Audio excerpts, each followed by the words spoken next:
Welcome to Literacy Talks, the podcast for literacy leaders and champions everywhere, brought to you by Reading Horizons. Literacy Talks is the place to discover new ideas, trends, insights, and practical strategies for helping all learners reach reading proficiency. Our hosts are Stacy Hurst, a professor at Southern Utah University and Chief Academic Advisor for Reading Horizons. Donell Pons, a recognized expert and advocate in literacy, dyslexia, and special education. And Lindsay Kemeny, an elementary classroom teacher, author, and speaker. Now, let's talk literacy. Welcome to this episode of Literacy Talks. My name is Stacy Hurst. I have the privilege of hosting this podcast along with Donell Pons and Lindsay Kemeny. And those of you who've been listening know that we are focusing this season's podcast on the IDA issue, celebrating its 75th anniversary of Perspectives. So we are excited for this specific episode, and I'm going to let Donell introduce our guest and tell you why we're excited. Great. So this is such a pleasure to have Kate Cain on. I had not known much about your background, Kate, but I saw you. I had the pleasure of being able to attend the IDA conference in Texas that was just held recently when they introduced this Perspectives publication. And then you took a piece, because you have an article in the publication. And boy, it was really good, just very, very good. I was so glad to be introduced to your voice. And I thought, everybody's got to hear from you. So we wanted to make sure we could get you on. And it's been challenging because you are, in a different place than we are here in the United States. And so the time difference, and we really appreciate you doing that and accommodating us. And Lindsay isn't able to join us today for that reason, so you'll find her absent. But we just really found it important to be able to talk to you today. Thoroughly enjoyed what you discussed. And when you presented, your piece was on making and conveying meaning, how structured literacy integrates comprehension and composition. And so we've talked about various aspects of structured literacy. This isn't new for our listeners. They've been listening along and also following along in the article. And so you'll want to go to your Perspectives publication, because we've told folks where that's at, and they've been following along. Page 60 is where it begins, but we really get into it next couple of pages in. But for our listeners, Kate, I'd like you to maybe give us a little bit of your background, because like I say, you were relatively new for me, and I was just so grateful to hear from you. Well, give us a little bit about your background in reading. Okay, well, first, I'd just like to thank you for inviting me to be part of this and talk about these ideas and share them with your listeners. It's a great experience. I love talking about research to different groups and really trying to bridge that research to practice divide. So I guess my background is maybe not what people expect it to be. So my training is actually in experimental psychology. So I'm not a qualified classroom teacher. I'm not a speech language pathologist or an educational psychologist. I have only ever stood up in a classroom and worked with children in terms of my research, but not actually in terms of instruction or teaching.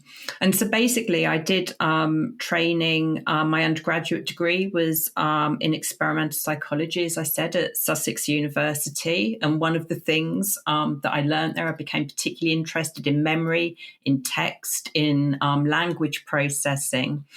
And then I got into reading research specifically for my PhD. So I worked for a couple of years on adult text comprehension with Jane Oakhill and Alan Garnham. And through that, I became really interested in Jane's other work that had been about children that have got specific reading comprehension difficulties. So up to then, I'd only been sort of like doing work on skilled adult readers. But Jane had done some work previously with a group of children who acquire apparently good word reading skills, but they're not very good at answering questions about texts that they've read or recalling those texts with appropriate detail and sequencing. And so I ended up sort of like focusing on that group for my PhD studies, trying to understand, why does their comprehension break down? Why can they've obviously got good learning skills because they can develop good word reading skills. So what's going on with the comprehension? And then I took a postdoc actually with Jane as well that was looking at the longitudinal study of a group of readers, and I've never really been able to get away from reading comprehension development and difficulties since then. I was hooked. Well, that's great. That's our gain. I think that's an interesting background, like you said, Kate, because when you presented, it was a different perspective that I was not used to hearing, and really appreciated that different lens that you brought to it. So that's interesting to hear from you, that your background is a bit different. So I hope our readers or listeners will pick up on that. It's great. And let's just dive right in, because you get started right away in your article, which I love. Just get right to it. And you say that you begin the article by stating good oral language and communication skills provide a strong foundation for the development of reading and writing. Preschoolers who know the meanings of more words, speak longer utterances, and produce more sophisticated narratives are those who typically acquire stronger literacy skills and more quickly than their peers. So this is an excellent opening statement. Explain why this is such a good way to begin discussing a rather complex topic of making and conveying meaning. Yeah, so reading comprehension and written composition, they're complex. They draw on a very wide range of different knowledge, skills, and cognitive processes. And I think one of the things I was trying to get across, often readers and instructors of literacy, they know that kind of word recognition skills have got to be taught. Children have got to be able to decode the words, to be able to access meaning from text, and they've got to learn how to spell those words for writing. We know that that's critical. But what I wanted to get across was the ability to understand what we read and the ability to actually write sort of clear, unambiguous, sort of persuasive text. It doesn't just come from nowhere. So reading comprehension, composition skills, they've got to be taught and fostered similar to how we think about word recognition skills. They have to be sort of like taught and fostered too. But it doesn't mean that children are coming to the classroom without anything, because we have this foundation of their oral language skills, of their communication skills that they've built up in preschool. And those serve to be a really strong foundation for what we need to go on and teach and foster. So I guess to link it with something that your listeners might be familiar with, it's not really dissimilar to how we know that your oral language skills predict how easily children learn to read words. You know, children who can play around with the spoken language, can identify words that rhyme, can identify similar starting letters, they find it much easier to learn to read or to decode the printed word. So what we have for comprehension, children who have just got better oral language skills, they know the meanings of more words, they produce longer utterances, they tell narratives, relate autobiographical events with clear structures, you know, with a beginning, a middle, and an end. Children who come with those foundational skills, they typically acquire or progress, if you like, in reading comprehension much more easily than children who don't have that oral language background when they start school. So I guess what I was trying to do with that is really get across this idea that comprehension, composition, they do need to be taught, they do need to be fostered, but we're not starting with a blank slate. Like the majority of children will come to school with oral language skills, and we can build on those and develop those to enable them to become good readers and good writers. Yeah, gosh, I just love the way you broke that down for us, and the importance of it, and the importance of knowing. And I think, Kate, sometimes that's where it breaks down for us, is we see children and they're being expressive, and they might be telling a story, and they're rather young, and we think that's just so adorable. But there's a lot going on when they do that, and they're presenting a lot of skill when they do that. And I think maybe sometimes we lose track of that and think, oh, it's just natural, when really there's a lot that plays into how well they do that, right? And sets them up. I agree. And I think also it's really difficult sometimes for us as skilled language users to reflect on that. It's very difficult for us to remember back and reflect on our own learning. So sometimes, and I think it may be one of the things that I did when you saw me speak at IDA when we were launching this perspectives issue, I often try to use different types of text and example to put a skilled adult audience in the shoes of a young reader, to give them some of the challenges with vocabulary, with structures, with meaning that a young reader might come across. Yeah, in fact, Kate, you have a text right away after that first bit that I read. You present the reader with a text and you say, just read this, and then you ask a few questions. And you call this, I thought it was really interesting, you had a good name for it. And I'm trying to remember, considerate. Yes. A considerate text. And that was kind of the first time I've heard anybody use. So Kate, tell us a little bit about that, because it was a great exercise, by the way, and a great piece of text to get us thinking, like you say. Oh, goodness. Well, certainly the idea of a considerate text, I'm sure it does not come from me. But basically, you can think about a writer as being considerate and thinking about their audience and what knowledge they have and how much help and support they give them with explicit information and with signaling so that they can extract meaning from it. So I had a series of questions after this text, and I'm allowed to call it an inconsiderate text because I wrote it deliberately to try and sort of like trip readers up. I mean, in fact, I actually adapted it from a text that had been used in a study of poor comprehenders many years ago by Nicola Yule and Trish Jocelyn, who I both know. But basically, in this text, what I was trying to get across was you can read the words on a page and you still may have to engage in some active effort to extract the meaning of a text. I've actually got the text here. Shall I read it out? Yeah. And then I could read through what I was thinking, or your listeners rather. Sorry, I'm so obsessed with reading. I'm going to constantly refer to readers. But I can talk you through what I was thinking about, the ideas I wanted to get across with this text. So it's very brief. I think it's only 3 sentences long. So the text reads like this. Lily had been busy with her bucket and spade for hours. A huge wave crashed onto the shore just after she had completed the tower. On seeing that her day's work had been ruined, Lily started to cry. So the first question I asked was for a reader to think about, is this a considerate text or not? To try and get them into the process of thinking, how well did I understand it? But then some follow-up questions to really get them to probe them so they could think, well, did I really get that or not? So where was Lily? The setting of the story, that's not stated explicitly. What was she doing? Well, the activity is a bit vague and fuzzy, really, in what we're talking about.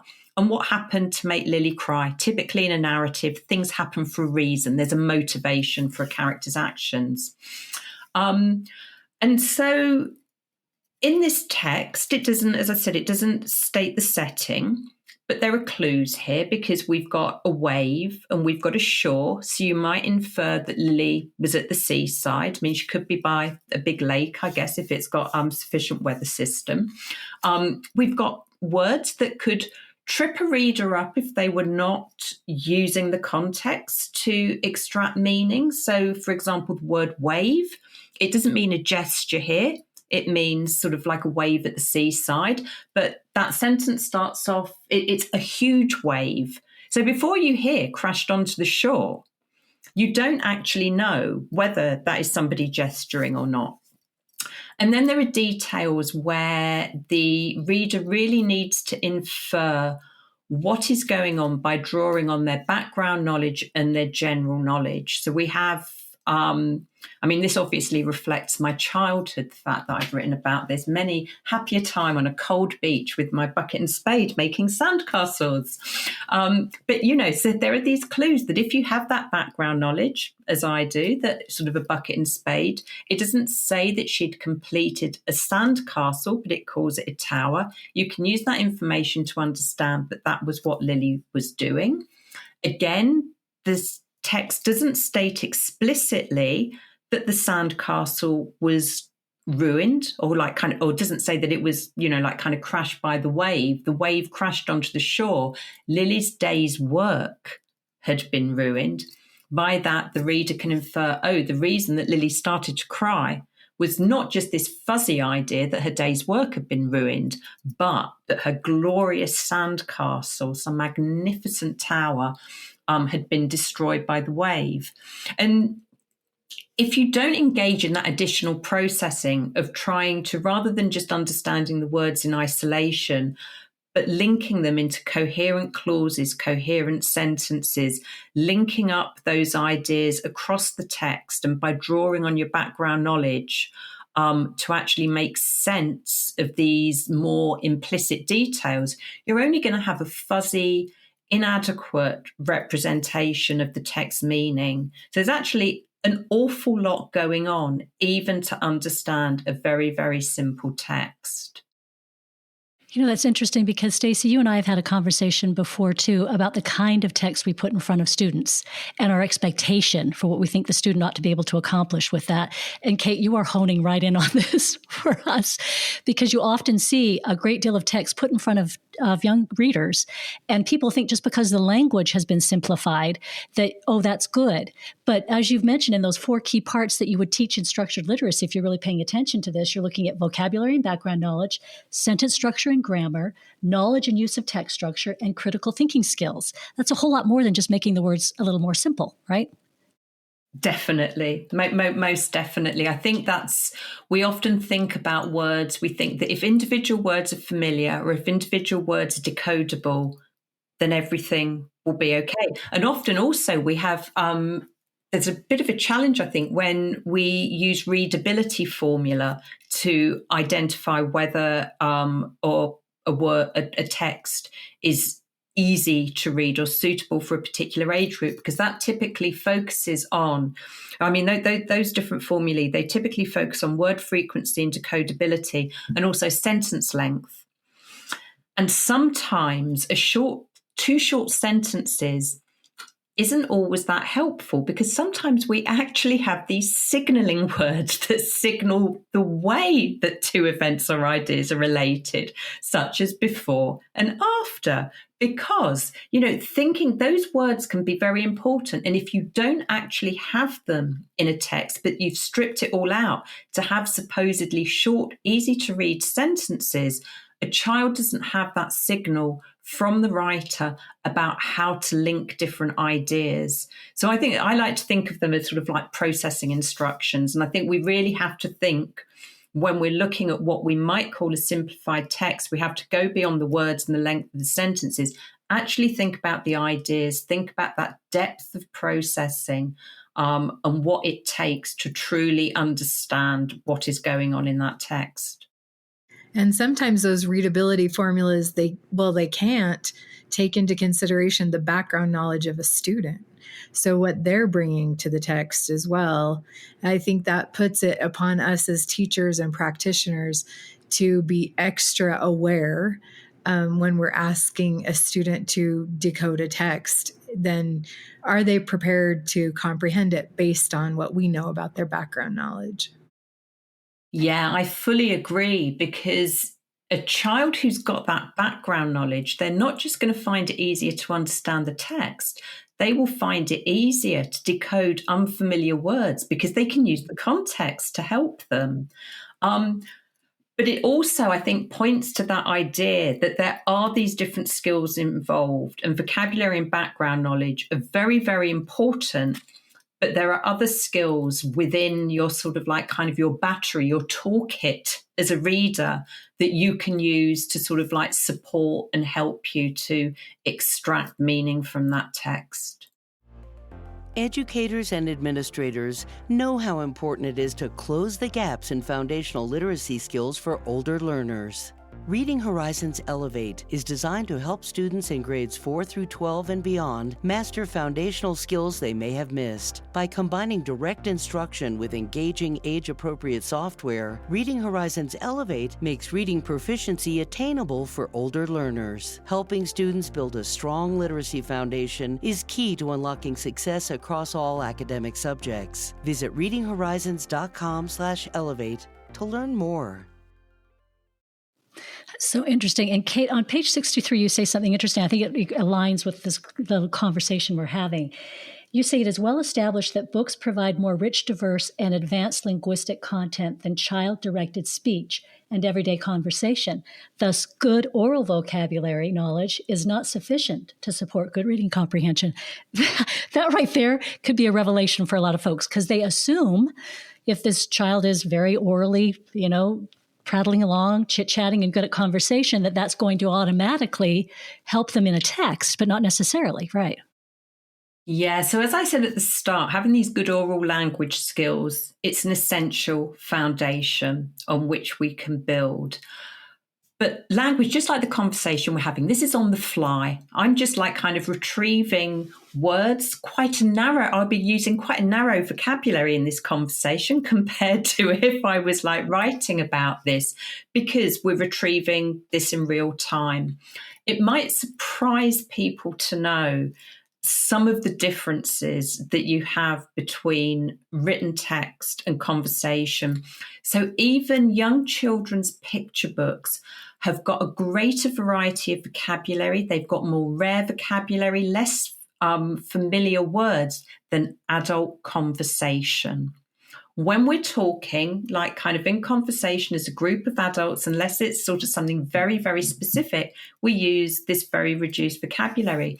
So children, as they're reading, they will come across words that may be very unfamiliar to them. I mean, it's a challenge, but it's the real opportunity that you actually have with written text, because a writer has time to think about what they're writing. They want to avoid repetition. They might be selecting very precise words for a particular nuance or shade of meaning.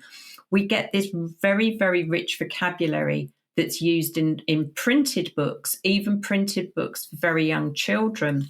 And typically also those really critical words are the content words, the words that are carrying meaning. So I did an analysis of the language that had been used in a children's reading scheme, or rather correct, I did not do the analysis. Some other people did the analysis, and I read about it and wrote about it. I will give credit where it is due. This was done years ago by Morag Stewart and colleagues, but it still really holds true. And they found that a lot of those key essential words that you have in supposedly like fairly simple supported decodable reading schemes occur very infrequently, and they're very rare words. So how often do we talk about or read about dragons and princesses, for example? We do it a lot when we're children. Same with words like giant. But these words, they're not actually that familiar in like sort of standard vocabulary and conversation. But you get the same, I mean, it's not just with vocabulary where you can think about the language of books and written text being different. So in terms of thinking about sentence structures, the sentence structures we use in conversation and in, child-directed speech in particular are typically very simple. We don't use very many relative clauses, but relative clauses occur much more frequently in written text. If you think about a conversation that you're having with a child, or even if they were telling you back a story or telling you sort of an autobiographical memory, you're there to scaffold it. You're engaged in turn taking. It's short bursts of language production, of conversation. It's very different to if a child was reading a text where you're integrating across different paragraphs, or if a child is like kind of, writing a text for an assignment where they're expected to connect up ideas across a paragraph. They're doing it independently when they're reading and writing. It's not like sort of a scaffolded sort of like two-way conversation. But yeah, so you have some very, very critical differences between the language that we're exposed to in conversation and the language that we're exposed to in terms of print. But as I said, that also gives us an amazing opportunity. So building good reading habits, for example, is just so unbelievably important, because people, adults, not just children, but adults as well, who engage in more reading in their free time They're better at word reading. They're better at spelling. They know more vocabulary. They have better general knowledge. They're better at reasoning. I mean, it's just amazing the power of print and what, it can give to an individual. But obviously, if you don't have the right text processing skills, you're not going to be able to take advantage in that way and learn from it. Yeah, so interesting, Kate. You were saying a couple of things. I think we make assumptions oftentimes about what we mean by background knowledge as well. Because you made a really interesting point about oftentimes the background knowledge might be able to help a student be able to interpret a text that maybe they're lacking a little bit in vocabulary. Maybe that meaning is fuzzy. Maybe even an image of something might be a little difficult for that student. However, background knowledge may be helpful. And so do we sometimes make an assumption that if a student has a lot of oral language, they've got a lot of background knowledge, and maybe that's not necessarily the case? And then how do you help a student gain back that background knowledge? Yeah, that's a really interesting point. Ooh.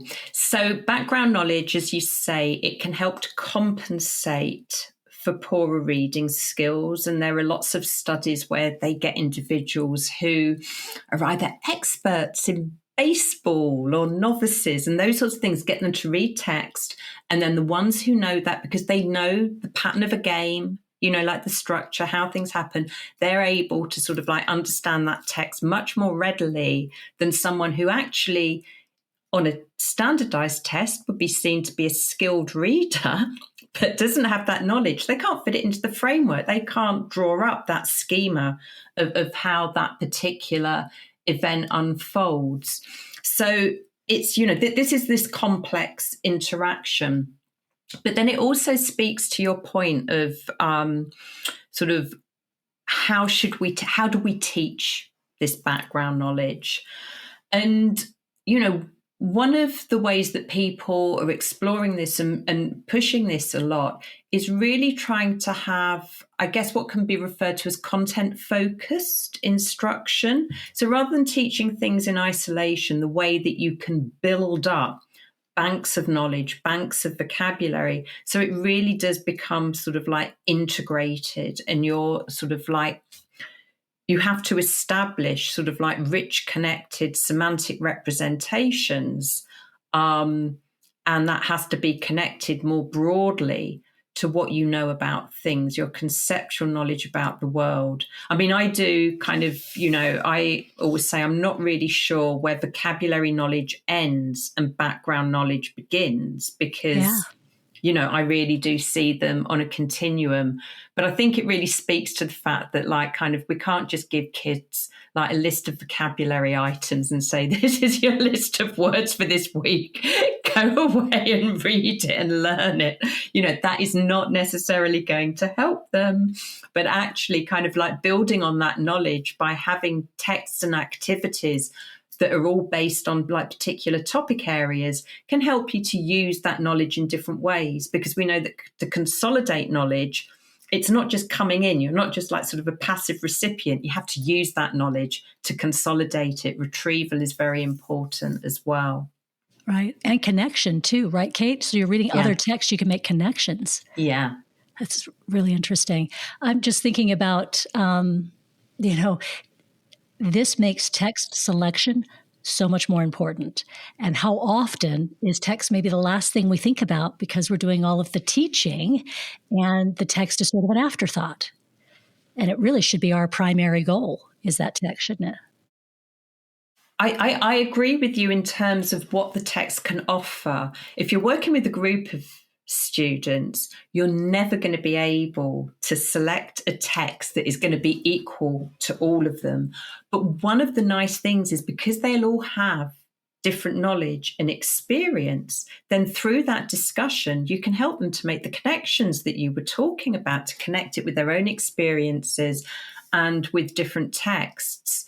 But, there are so many. I think if you understand what is going on in constructing meaning from text, you can use almost any text to actually create a really interesting discussion and facilitate learning. But there is something to be said for, we do want to encourage children to be happy, successful, motivated readers and writers. So we do really have to think about sort of like our selection of texts, as you say, to really try and instill that enjoyment and to sort of like bring up the next generation of motivated readers. It's something that I think people are concerned about a lot in terms of how much time is spent outside of school in reading and writing activities. You know, it seems much more less than sort of a couple of decades ago. Boy, isn't that true? So, Kate, you looking at that from your perspective and your background, what's one of your main concerns you have about students reading text? I think they don't do enough of it. I mean, text. So for me, it's. You see, I'm a real bookworm, so I could read from a very young age, and I always say you're never lonely with a book because you can always like kind of escape into that other world. And I also see that books just open up so much knowledge and opportunities. So I can be a male medieval traveler. You know, I can get into like the shoes and the perspective of that character through a book. So I can experience all different types of cultures, of ages, times in history, emotions, you know, like different positions and attitudes and perspectives, because we don't always read books where we agree with the perspective of the author. So I think you can learn a lot from books. There are studies demonstrating how more with sort of like narrative reading in particular, it's actually important for emotional well-being. And so it can sort of like impact on your ability to empathize with other people, on sort of like insights into yourself. Obviously, you know, it can help you to relax, which is a good thing to do. So there are lots and lots of benefits from reading. I mean, the same is true with writing. And it's one of the things, I don't know what the situation is like in the US, but in the UK, we have there's a charity, the National Literacy Trust, that does an annual survey of literacy. And in the last one, they found that fewer than 3 in 10 children engage in writing in their free time. It's something that they might do in school, but they don't engage in writing anymore. They found that of those who did engage in writing, often they did it to like kind of relax. And I think to sort of like help them think through problems and their well-being. Maybe they were keeping diaries, but it's, you know, it's really, so it's not, you know, it's sort of like reading and writing, those general literacy activities are not something that necessarily features so heavily in children's free time. Yet, in today's society, more than ever, you've got to be literate to have sort of like educational success, but to have employment success. You know, you have to be able to fill in all of those forms to do your tax returns. You have to be able to understand really complicated information, to sort of like make choices about healthcare, to like, you know, participate in democracy. You know, life is complex now. And actually kind of literacy is important, I think, more than ever. So, and it's easier if it's an enjoyable lifelong habit.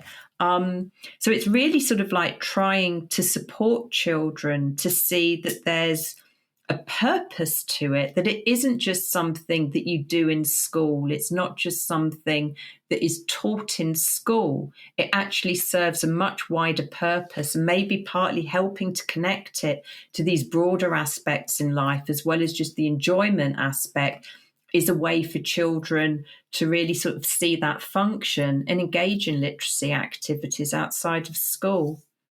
Yeah, I love that you're mentioning that, because I think oftentimes as teachers, and I formerly taught first grade, now I'm teaching pre-service teachers, but I'm just making a note for myself to mention more often the importance we have as adults to instill that love of reading in our students. I think so often we're overly conscious of, can they actually read? That's the important thing. Can they decode? But there's no reason that we can't at the same time develop this love of reading and learning from reading that may help facilitate that. We might need to just start putting that on the map more often, right? Like, do our students love to read? And most of my students, to be honest, will mention that they don't like to read, and they're going to be teachers. So I think it's important that we can instill that in our students coming up. But if you think about a standard young child, standard classroom, or think about the family home, how often does a young child who is learning to read actually see an adult read? Yeah. They may engage in like shared reading activities and discussion, but children actually don't see us reading very often. We don't necessarily like show it and model it as an activity that we engage in our free time. Yeah, you are so right. And I was just know thinking, some teachers who will like kind of who do this in class, and they will sort of like, the children are like kind of there to do their sort of like read their book, you know, do their silent reading on their own. And the teacher will sit at the front of the class rather than grading a lot of assignments, will sit there and read a book to actually demonstrate and try and sort of have some of that shared experience and be a good role model. You know, Kate, I love that you mentioned that, because I taught creative writing for a bit for high school students, and we would write together. So I was writing as well. I would be engaged. I had my assignment as well. We'd all get the topic. We would share, and I would share. I'd share part of mine. And that really is that community sense and that leadership of, yes, I enjoy doing this as much as you should be enjoying doing this, I think is so important. So I'm glad you mentioned that. That's a lovely example. Yeah, I love that idea, like a community of readers, a community of writers. Yeah. And I was just thinking, Kate, of you talking about, do they see us doing this thing that we say we value so much, the reading and writing, but reading in particular, and thinking my best memories from childhood were memories of my mother who would, and when she had a free minute, she was very busy, she would race into her room. She had a book always on the go, and she'd get down on her bed and just start reading. She'd lie down a little bit, put her feet up. And I remember crawling in because I was young and resting my head in the crook of her arm while she read. And as she turned the pages, I could do that for hours just watching her. I couldn't read, but just the act of how engaged she was. And these are, as you say, they're really important moments, aren't they? Well, Kate, you've just been fantastic. I know you need to get to bed for one thing. I have to read my book. I always read before I go to bed. I can't get away from it. We don't want to cheat your reading time before bed. This has been a delightful conversation, though, Kate. We really appreciate it, and really got us thinking about some very important things that we've been hearing folks talking more about, and we're appreciative. And then when I saw you present, like I said, I just thought, our readers have to be introduced to you, our listeners, because it's so good. And I am dying to know, what are you reading right now? Yeah. What am I reading right now? I'm reading a very traumatic sort of like thriller by Louise Doughty. But I will say, if you're into reading, the book I finished before that, if you're really into reading and words and you like a bit of a mystery, then Susie Dent, Guilty by Definition. It's for like book lovers and wordophiles, whatever the true word for that is absolutely, it's about a group of I won't say much, but a group of individuals who work at an esteemed and established dictionary in Oxford. And there is like kind of an old mysterious case that comes about with lots of kind of written clues and puzzles that they have to work out. You learn a new word every chapter. You learn like kind of a new word that has got often some quite ancient origins. So I think for people who like books and words, Susie Dent is Guilty by Definition is one to read. Well, that sounds good. Yeah, I just added it to my list. I know. So thank you. Me too. Yeah, it sounds great. And thank you so much for joining us, Dr. Cain. We've learned a lot from you, from your article and from this conversation. And I know I have been inspired to really help my students who are becoming teachers focus on what we need to do to model that comprehension, ability to comprehend the differences between written and spoken text, and why it's important for us to emphasize those with our students. So thank you so much. Well, thank you for this opportunity. I mean, I'm hoping that having this conversation and people being able to listen to it, it might help to put a little bit more detail and information, because we had a very challenging word limit when we were tasked with writing those articles for perspectives. They could have been 10 times the length, and it wasn't possible to get all of that information in there. But I'm hoping it sparks off discussion and interest in people. Yeah, it certainly would. And that is impressive. That's a good reminder that you did have limitations, because that was a very expert article that you wrote and fit a lot of really good information in with considering those limitations. Even that's great. Good job. Thank you. And we'll encourage our listeners to read and reread that article as well. I know every time I've read it a few times now, I do get a new nuanced understanding of something that is going to be really important to my career going forward in helping prepare our teachers. So thank you so much. And thank you to our listeners who've been joining us this season, and especially for this episode. And we hope to see you on the next episode of Literacy Talks. Thanks for joining us today. Literacy Talks comes to you from Reading Horizons, where literacy momentum begins. Visit readinghorizons.com/literacy talks to access episodes and resources to support your journey in the science of reading.